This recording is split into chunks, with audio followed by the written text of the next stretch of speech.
Yes, Jeff Cobb has officially joined the WWE. There was a ton of internet gossip as to where Jeff Cobb was going to end up. You know, a lot of rumors about WWE being a place that he was going to end up permanently at. He's done a couple of matches at AEW through their New Japan partnership. But Jeff Cobb, after all the internet rumors about him coming to WWE, shows up at Backlash. Now, Jeff Cobb, he's developed a reputation as not only a beastly powerhouse, but an Olympic-level wrestler and an absolute monster. So this is a guy that will tear you apart with his bare hands, but also can drop you with a double leg and leave you twisted up like a pretzel to the point where you don't know how you got there. Jeff Cobb has made a huge name for himself outside of WWE in New Japan most recently, but also in the previous incarnation of Ring of Honor. He was a mainstay in Pro Wrestling Guerrilla, ran the indies across the United States for a while. I mean, this is a guy who at multiple different times, before he went to New Japan, he had a tremendous buzz. After he left New Japan, even bigger buzz. And now here he is in WWE. We've got this fatal four-way. Jacob Fatu is laid out on the commentary table. LA Knight climbs to the top rope, ready to make that ridiculous leap until Solo Sikoa shows up and pulls Jacob Fatu off that commentary table. Now, Jacob Fatu already a little like, what's going on here? Because, and I talked to him about it on the Raw Recap podcast, the Backlash Recap podcast that's available on the Raw Recap podcast feed, that I said, Jacob, like one of the things to me that made Backlash special for you was that you went out there alone. That it wasn't, you know, as the Bloodline has kind of disbanded, that Jacob now stands alone. And that Jacob can come out as the United States champion by himself and immediately make that impact that Jacob is capable of making. Solo is not ready to step out of that spotlight, pulls Jacob off, and as Jacob is just trying to, you know, figure out what's going on, Jeff Cobb, of all people, jumps over the rail and by Solo's instructions takes out LA Knight. Now, I think this is really, really interesting because this now evolves Solo past the Bloodline. We talked about this, I want to say last week, that to me, the Bloodline officially ended based on where we're at now, and we can kind of judge things properly.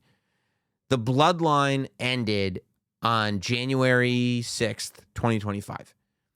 At Netflix Raw, when Roman Reigns beat Solo Sikoa and took back the Ulafala, the Bloodline story as we knew it was over. And now we expand outwardly. Now we go to Solo's story and Roman's story and Jay's story and everybody's stories. It's great. It's a great thing.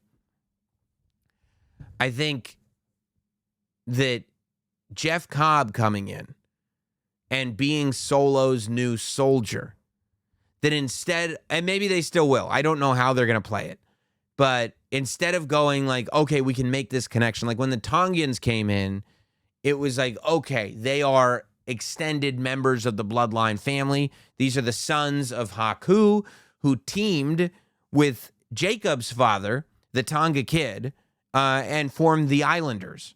And this was one of those, like, you know, like friends so close that you are family. They're like cousins. They come in. The Tongans are part of this whole thing. Jeff Cobb, I don't think is. So Jeff Cobb is more like Solo has a lot of friends, that Solo has almost become kind of this gangster where you don't know when he's going to pull somebody out of his back pocket.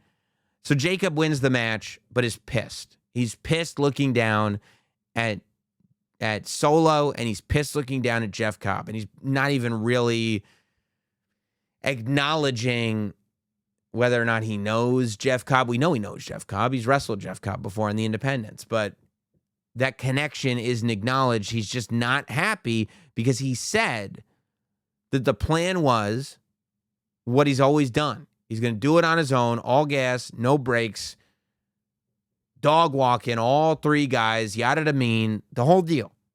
And here comes Solo Sikoa going, no, the plan has changed. Now, there's some people that looked at that and said, I think that Jacob is mad because Solo helped him. because Jacob's plan was to do it without Solo, and Solo disrupted that plan. But if you ask me, I don't think that's what it is, I think Jacob wasn't happy that Solo came in and interfered, but ultimately, Jeff Cobb is a beast. Jacob is a beast. When Solo rebuilt the Bloodline, the Tongans kind of took the place of the Usos. Solo took the place of Roman. And Jacob was brought in to be the new Solo, the enforcer. However, Jeff Cobb is now being brought in to be Solo Sikoa's enforcer. And sure, if you're Solo Sikoa, you say, well, look, Jacob, you said you wanted to do things on your own. You said you wanted your own thing. I still need my guy. You go out and do you. But I've got my guy, and that's Jeff Cobb. All of a sudden, Jacob Fatu's former position is being replaced. Jacob Fatu has been in a scenario where he can say, we're going to run this play my way, whether you like it or not, because I'm the one that's the U.S. champion. I'm the one that won the title. I'm the one that's going to be able to defend the title. And Solo's got no choice but to say, okay, if you say so, whatever you think, boss, whatever you think. Except now Solo's got a guy. Solo can now say, all right, how about this, Jacob? We're going to do things my way, whether you like it or not. All of a sudden, the shoe is on the other foot. Solo's in firm control because he's going to say, we're going to do it my way, whether you like it or not. And if you don't like it, my man Jeff Cobb is going to have some words for you. And that, to me, that hostility, that sort of not helping Jacob, but that power move of going like, nope, I'm going to move this pawn over here, and now you understand I'm coming for your king. I'm not just like going to lay down and let you take it. And that's hostile, man. That's a hostile move. So I think that is where Jacob's hostility comes from, and that's where Solo is playing this game. And I think that it is going to move, the needle in terms of Jacob Fatu moving into that babyface category, which is inevitable anyway. He's in there with LA Knight, who people went nuts for. He's in there with Damian Priest. And still, even with Drew McIntyre in there, once Jacob gets in there, the audience is chanting, Fatu, Fatu, Fatu. They love him. You can't extend this for that much further without it being like, look, we're going to do this for you. If you don't turn him babyface, we're going to do it for you. I think that Jacob versus Solo is, of course, going to be a great story. But the match itself feels a little like Solo versus Roman in the sense that you don't really think Solo is going to beat Roman Reigns. You don't really think Solo Sikoa is going to beat Jacob Fatu. You think maybe there'll be cheating involved. Maybe in the first match, there'll be some kind of thing that, Solo will have tricks up his sleeve.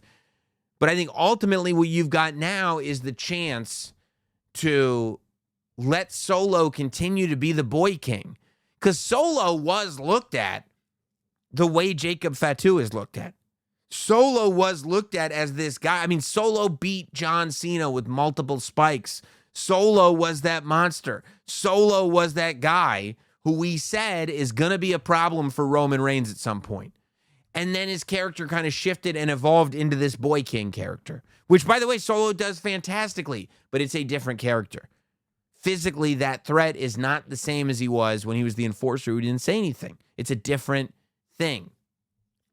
So I think you've still got that in the Jacob Solo scenario, but now you've got it to the point where Jacob is realistically going to have to worry about Jeff Cobb, and eventually that's that, irresistible force versus immovable object type of match. I think that you build Jeff Cobb the same way you built Jacob Fatu.